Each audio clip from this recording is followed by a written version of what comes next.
ಮನೆಗಳು ತೊಗೊಂಡೋಗೋ ಕೂಲಿ ತೊಗೊಂಡೋಗಿ ಕೊಡಬಾರ್ದು ಅಂದರೆ ಎಂಥ ದುರಂತ ಇದೆ. ಬಿಲ್ ಇರುತ್ತೆ, GST ಇದೆ, ದುಡ್ಡು ಎಲ್ಲ ಇದೆ, ಕಾನೂನುಬದ್ಧವಾಗಿ ವ್ಯಾಪಾರ. ಇವರು ಮನೆಗೆ ಇವ್ರೋಗಿ ತೊಗೊಂಡೋಗಕ್ಕಲ್ಲ, ಇವ್ರು ಇನ್ನೊಬ್ಬರನ್ನ ಕಳಿಸಿ ತರಿಸ್ಕೊಳ್ತಾರಪ್ಪ. ಖರೀದಿ ಮಾಡಾಗಿದೆ, ಈಗ ಮನೆಗಳಿಗೆ ಕೊಡ್ಬೇಕಲ್ಲ, ಮನೆಗೆ ಎತ್ಕೊಂಡೋಗಿ ಕೊಡೋಕ್ಕೂ ಬಿಡ್ತಾ ಇಲ್ಲ. ಎಷ್ಟು ಮನೆಗಳಿಗೆ ಹಂಚ್ಬೇಕು? ಈಗ ಯಾರ್ಯಾರು ಕೇಳ್ತಾರೋ ಅವರು, ಅದು 100 ಮನೆ ಇದೆಯೋ, 10 ಮನೆ ಇದೆಯೋ, 50 ಮನೆ ಇದೆಯೋ, ಕೇಳಿದವ್ರಿಗೆ ನಾವು ಕೊಡ್ತೀವಿ.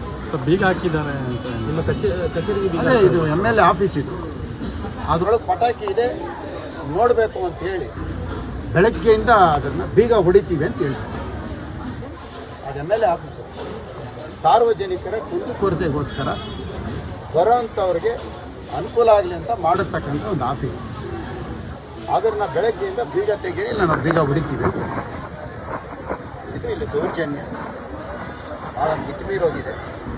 ವಿಶೇಷವಾಗಿ ಎಲ್ಲದಕ್ಕಿಂತ ಹೆಚ್ಚು ತೊಂದರೆ ಅನುಭವಿಸ್ತಾ ಇರೋಂಥ ಜನ ಯಾರಿದ್ದಾರೆ ಅಂದರೆ ಅದು ಒಂದೇ ಒಂದು ಲಕ್ಷ್ಮೀದೇವಿನಗರದ ಈ ವಾರ್ಡಿನ ಜನತೆ ಮಾತ್ರ.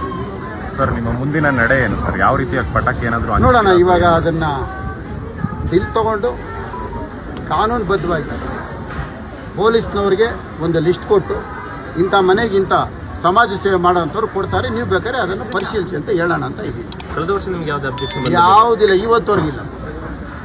ಈಗ ಹೇಳ್ತಾರೆ ಹೋದ ವರ್ಷ ನಾವು ಬಿಡಲಿಲ್ಲ ಅಂತ. ಇದುವರೆಗೂ ಬರೀ ಊರಬ್ಬ ಮಾಡೋಕ್ಕೆ, ಗಣೇಶನ ಫಂಕ್ಷನ್ಗೆ ಕೊಡಲ್ಲ ಅಂತ ಹೇಳ್ದ ನಾವು ಕೋರ್ಟಿಂದ ಮಾಡಿದ್ವಿ. ಪಟಾಕಿ ಬರ್ತಾರೆ, ತೊಗೊಂಡು ಹೋಗ್ತಾ ಇರ್ತಾರೆ. ಇದು ಫಸ್ಟ್ ಡೇ ಏನು 100 ಜನ ಪೊಲೀಸರು ಬರೋವಂಥದ್ದು ಕೇಳಿ. ಪಾಪ ಹೆಣ್ಣು ಮಕ್ಕಳು ಎಲ್ಲ ಗಾರ್ಮೆಂಟ್ಸ್ ಪಟಾಕಿಯನ್ನು ಪಾಲಿಟಿಕ್ಸ್ ಮಾಡ್ತಿದ್ದಾರೆ. ಪಟಾಕಿಯನ್ನು ಪಾಲಿಟಿಕ್ಸ್ ಆಗ್ತಿದೆ. ಪೊಲೀಸರ ಮೇಲೆ ಒತ್ತಡ ಇದೆಯಾ? 100 ಜನ ಪೊಲೀಸರಲ್ಲಿ ತಮಾಷೆ. ಆಫೀಸ್ ಬೀಗ ಹೊಡಿಬೇಕು, ನಾವು ನೋಡಬೇಕು ಅಂತ ಅಂದರೆ